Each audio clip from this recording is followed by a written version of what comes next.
So let's talk a little bit about Uber Pool and Uber Commute. So what gets me excited is I think about that. I think about, you could potentially replace city transit in a delightful way. But how did you guys make that decision, and how are you guys really dedicating resources, and what's the strategy behind it?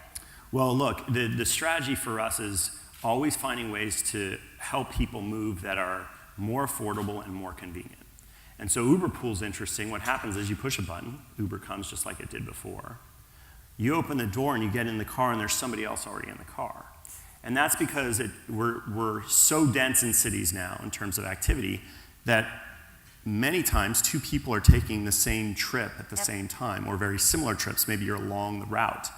And once you do that, you're now, instead of two cars, it's one. And instead of paying for two cars and paying for two drivers' incomes and paying for two of everything, it's now one. And so you can lower the price, and then the whole thing starts to spin and work. Of course, there's huge impact on congestion. I spoke about that earlier. But our whole goal is, or maybe our mission is, transportation as reliable as running water everywhere for everyone.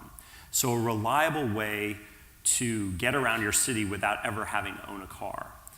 And that's Uber Pool. Uber Commute's really interesting because it's something we launched in China but haven't brought to the US just yet. But we're excited to do so, where you're just going to work, you're commuting to work and you're driving your own car. You can turn on the driver app and then pick somebody up on your way to work.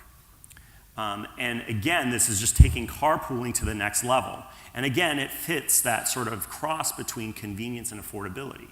For the driver, only going a couple minutes out of their way and making a few bucks, basically the cost of their vehicle, totally makes sense. For the rider, it feels like an Uber trip, but it helps to bring costs down dramatically.